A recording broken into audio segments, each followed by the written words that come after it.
There is no worse feeling for any of us as public servants than seeing a man or woman on the street in need of help that we failed to give them. This Labour government inherited a homelessness crisis. Both rough sleeping and households in temporary accommodation increased radically from 2010.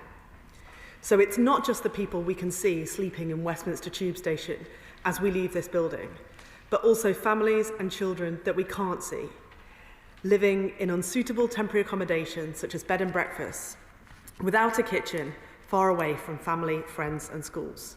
And for some, Madam Deputy Speaker, this has been a matter of life and death. 1,142 people died whilst homeless last year. 74 children's deaths were connected to temporary accommodation in the 5 years to 2024. 58 of them were babies under 1. Everyone deserves a roof over their head.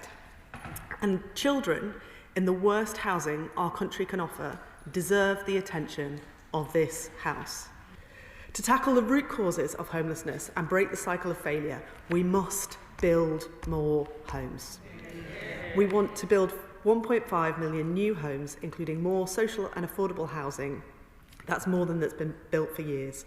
And this new programme could deliver around 300,000 social and affordable homes over its lifetime, with about 180,000 for social rent. Not having enough money is another cause of homelessness. The child poverty strategy presented to the House last week will lift 550,000 children out of poverty by 2030, including through the removal of the 2-child limit. Building more homes and preventing homelessness overall will take time, but families living in squalid, overcrowding conditions simply cannot wait.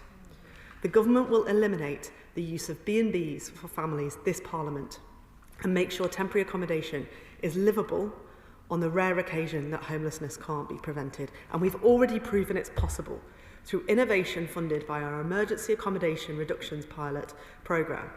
This programme funds new work to find more sustainable accommodation, inspection of properties, the acquisition of long-term accommodation for families, and support to make that transition. That's why in this strategy, we're increasing funding to 30 million to stop a wider range of poor practice, including the overuse of B&Bs and unsuitable out-of-area placements. There is no worse feeling for any of us as public servants than seeing a man or woman on the street in need of help that we failed to give them. Over a third of people who've been sleeping outside have been doing so for months, some for years, with complex underlying needs who've been failed by services again and again, and this cannot continue. So today we're setting a target to halve the number of people sleeping rough long term by the end of this Parliament. We will help more vulnerable people off the streets and into stable housing by investing 124 million over the next 3 years in supported housing services. We'll provide 37 million pounds to our partners working in the voluntary community and faith sector to support recovery from homelessness. And we'll target 15 million pounds for councils to test innovative approaches to helping people experiencing long-term rough sleeping, which is often complicated. In a country such as ours, though, Madam Deputy Speaker, we really should be able to prevent homelessness.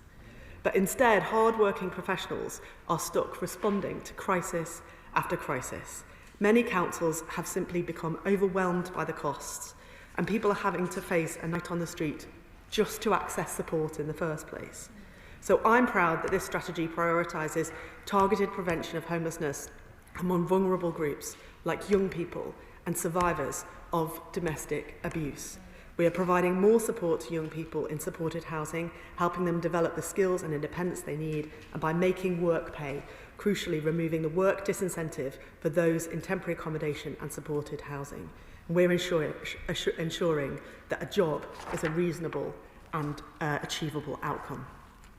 Now, we're backing up all of these actions with record level of funding.